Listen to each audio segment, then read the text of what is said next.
Olá, pessoal, tudo bem? Como é que vocês estão? Professora Cíntia Portes aqui com vocês, para que juntos possamos estudar bastante para as suas provas, seja do exame de ordem, concurso público, da graduação, fazer uma revisão de conteúdo. Estou aqui justamente porque tenho prazer em querer ajudá-los e seja como for, que essas pequenas dicas possam ser valiosas para o seu dia a dia, tá bom? Curte aí o vídeo, compartilha, se inscreve nesse canal, fica comigo? Vamos juntos estudarmos então.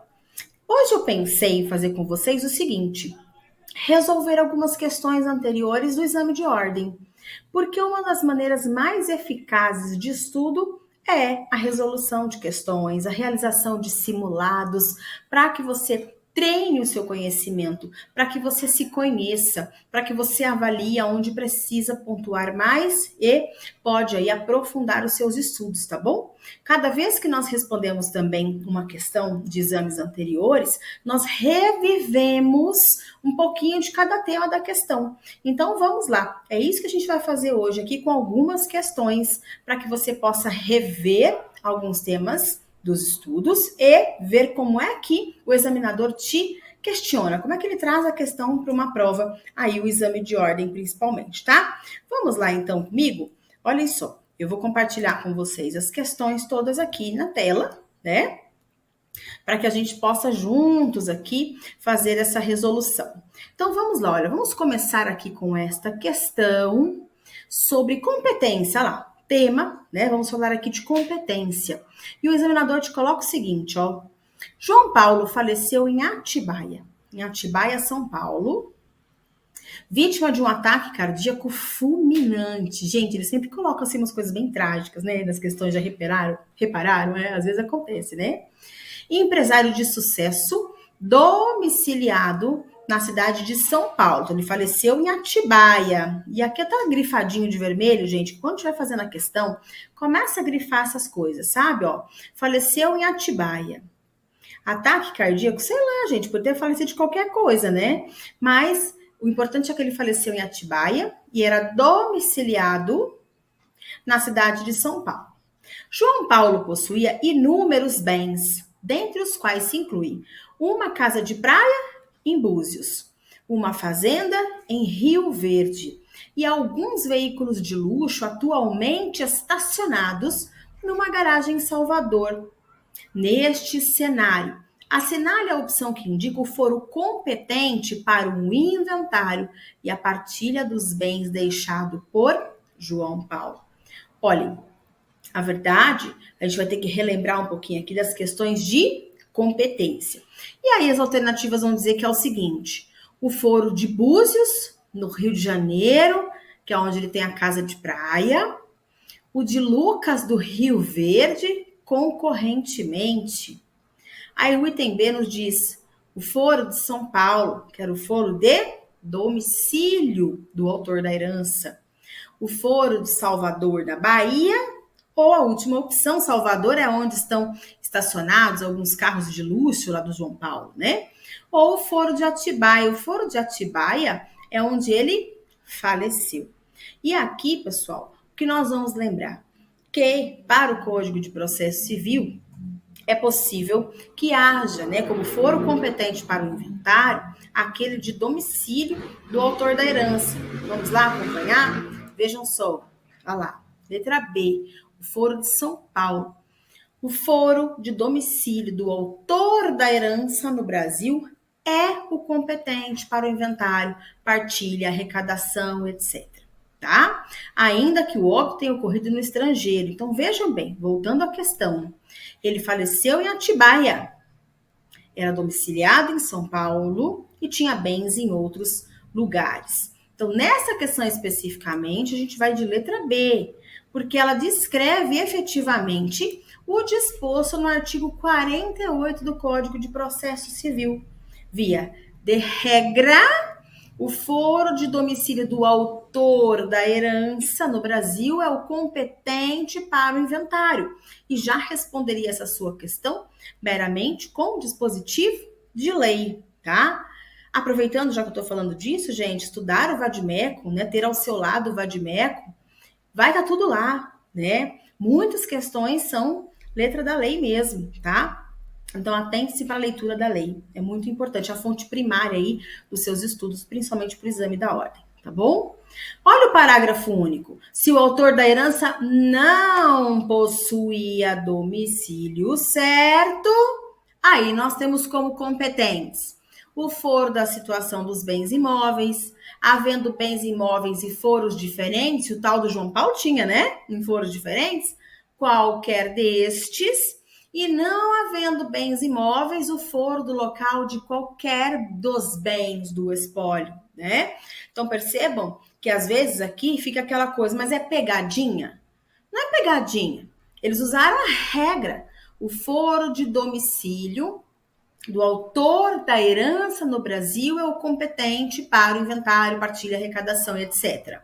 Agora, o que aconteceu aqui nesse exemplo é que eles ficam tentando confundir. Faleceu em Atibaia, domiciliado em São Paulo. Opa, tem foro certo, foro de domicílio, tá bom? Se não for assim, partimos para o parágrafo único nas exceções para outra competência. Opa, perdão, nas exceções da competência, né? Se não possuir domicílio certo, ou seja, fugindo à regra, foro da situação dos imóveis, havendo bens imóveis em vários locais, qualquer um deles, e se não tem bens imóveis, o foro de qualquer dos bens do espólio, tá? Então anotem aí, já grifa, já pega lá tua canetinha colorida, já grifa o artigo 48, porque tem uma incidência aí relativamente interessante no exame de ordem, essas questões de competência, tá? Aliás, leiam competência. Pelo menos do artigo 42 e seguintes, tem uma incidência grande no exame de ordem, tá? Dá uma focadinha lá no artigo 53, nas regras de competência das ações de família, inclusive uma alteração no 53, inciso 1º, a linha D, né, que vem tratar da vítima de violência domiciliar, né, que veio junto com a lei Maria da Penha. Dá uma olhadinha lá nas questões de competência, que ó, sucesso, para você acertar muitas questões aí na tua prova. Vamos lá para mais uma? Bora lá. Bom, Márcia era viúva. Opa, já começou aqui, né? Vamos ver o que aconteceu com a Márcia. Viúva e tinha 3 filhos. O Hugo, a Aurora e a Fiona. A Aurora, divorciada, vivia sozinha e tinha 2 filhos, o Rui e a Júlia. Márcia faleceu. A Aurora renunciou à herança. Então, lembrando que no Brasil é permitido, né?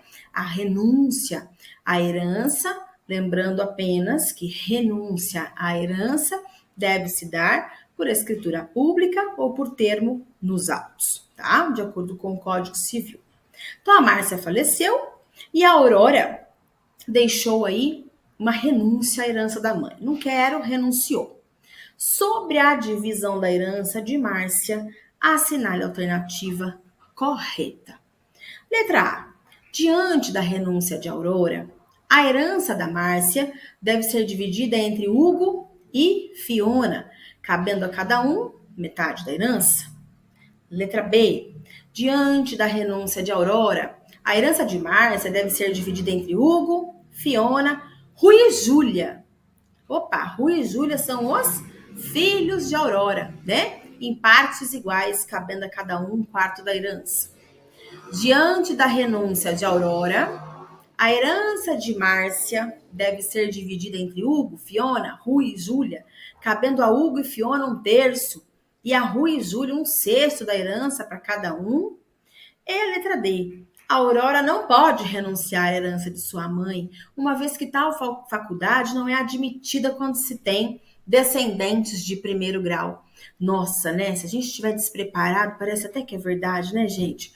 Mas não é. Tá bom, pessoal? Aqui, o que nós temos de resposta, eu tenho certeza que você está falando assim, prof, é a letra A. A letra A está correta. Diante da renúncia de Aurora, a herança de Márcia deve ser dividida entre Hugo e Fiona, cabendo a cada um metade da herança. Uai, mas Rui e Júlia, filhos de Aurora, e aí vai vir na sua cabeça uma palavrinha, não tem direito de representação aqui? E eu vou lhes dizer, não. tá? Não tem. O artigo 1811 do Código Civil nos diz que ninguém pode suceder representando o herdeiro renunciante, gente. Então, o que seria aqui, né? Nós tínhamos a Aurora e os filhos dela, né? O Rui e... Olha que a Pro já esqueceu o nome deles. O Rui e a Júlia. Rui e a Júlia, tá? E aí, às vezes, vai vir na cabeça assim, então, mas a Aurora renunciou? Eles recebem por representação. Não. Ninguém pode suceder representando o herdeiro renunciante. A Aurora, quando renunciou, é como se ela não existisse. E por isso que a herança da mãe, da Márcia, foi para seus outros 2 filhos, o Hugo e a Fiona. E cada um, lógico, vai ficar com metade da herança. O artigo 1811 ele faz uma ressalva. Se, porém, ele for o único legítimo de sua classe, então se a Aurora fosse a única herdeira legítima da sua classe, ou se todos os outros da mesma classe renunciarem à herança, então renunciou a Aurora, a Fiona e o Hugo, poderão os filhos vir à sucessão por direito próprio e por cabeça. Porque vamos lembrar, né? No caso do Rui e da Júlia, eles são descendentes de Márcia, na linha descendência de 2º grau. São seus netos. Então, essa ressalva diz o seguinte: se ele for o único da classe, o renunciante, ou se todos da mesma classe renunciam, então eu chamo estes filhos à sucessão, mas não é por representação. Não, eles receberão por direito próprio e por cabeça. Tá bom? Lembramos esse detalhe aí? Você está revivendo, rememorando tudo aquilo que leu no Código Civil, que estudou na graduação, que está estudando na graduação? Então, fica atento. Tenho certeza que você vai relembrar esse conteúdo super importante aí para a sua prova, tá bom? E vamos continuar aqui com as nossas questões. Respira, bebe água, pega a caneta, grifa se vade, não vai esquecer, tá? Já grifa lá o 1811 para não se confundir, nunca mais. Vamos lá, então. Esther, viúva, tinha 2 filhas muito ricas, Marina e Karina. Como as filhas não necessitam de seus bens, Esther deseja beneficiar sua irmã Ruth por ocasião de sua morte, destinando-lhe toda a herança, bens que vieram de seus pais, também pais de Ruth. Esther procura-o como advogado, indagando se é possível deixar, olha só, estou grifando, hein, todos os seus bens para a sua irmã.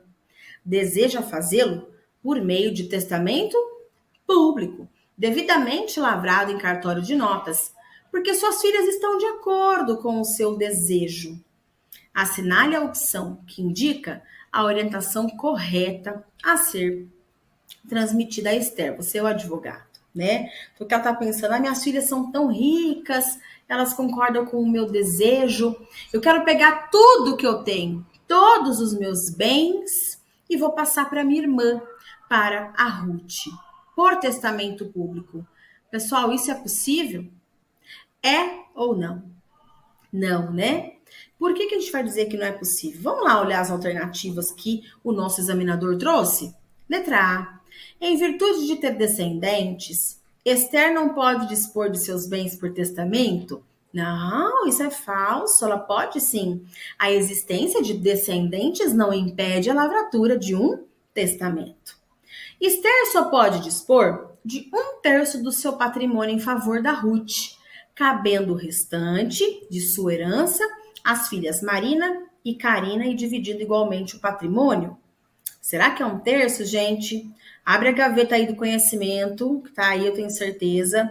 Vamos lembrando alguns institutozinhos aí que a gente já vai comentá-los. Letra C. Esther pode dispor de todo o seu patrimônio em favor de Ruth? Já que as filhas estão de acordo. Ai, mãe, legal, que desejo bonito, né? Ajudar a sua irmã quando somos muito ricas. Olha lá, né? Ele colocando as filhas aqui numa situação de muito ricas, tá? E Esther pode dispor de 50% do seu patrimônio em favor de Ruth, cabendo os outros 50% necessariamente às suas filhas, Marina e Carina, na proporção de 25% para cada uma. Gente, e a palavra-chave das respostas dessa questão está, primeiro, né? Temos como correta a letra D. A letra D. E olha a palavra aqui. Caberá os outros 50% necessariamente às suas filhas. O que vem à nossa cabeça quando a gente começa a falar de necessariamente? Gente, quem são Marina e Karina em relação a Esther? Esther tem duas filhas, Marina e Karina, né? São suas herdeiras descendentes. E aqui o que nós temos em relação aos descendentes que é extremamente importante? Herdeiros descendentes são os chamados herdeiros necessários. E como herdeiros necessários, por direito, lhes é assegurado necessariamente 50% do patrimônio. Então não tinha como a Esther, só porque as filhas são ricas ou porque concordavam com o seu desejo, simplesmente dispor por testamento de 100% em favor da irmã, da Ruth, né? Que eles colocam aqui a irmã, etc. Não dá, tá bom? O artigo 1846 pertence aos herdeiros necessários de pleno direito a metade dos bens da herança. Então não tinha nada aquele 1/3 jogado lá nas respostas para confundir vocês, né? Tem nada disso. Constituindo a legítima. Aqui vamos lá só relembrar, o artigo 1845 do Código Civil traz o rol dos herdeiros necessários, né? Sempre lembrar que são os descendentes, os ascendentes e o cônjuge. No vídeo anterior, até falei um pouquinho sobre o companheiro. Companheiro é ou não herdeiro necessário, né? Existe uma discussão, não tem definição sobre isso. Não obstante, o STF tenha equiparado os direitos da sucessão legítima do cônjuge em relação ao companheiro, tá bom? Mas não houve uma alteração legislativa que alterasse o artigo 1845 para incluir o companheiro no rol dos herdeiros necessários. Então, fiquem atentos a isso, tá? Se você não assistiu o vídeo anterior, a gente está falando desse assunto. Eu aconselho você a assistir. Não perde, não. Vai lá e assiste, tá bom? Então, aqui pertence aos herdeiros necessários, de pleno direito à metade dos bens da herança, constituindo a legítima. Então, o patrimônio de 50% que é dos herdeiros necessários, estes necessariamente ficam resguardados. E a outra metade, né? É a parte disponível. E aqui tudo bem. Podia aqui agraciar a irmã Ruth, né, com esse patrimônio que era dela, e aí ela não teria nenhum problema em fazê-lo por testamento.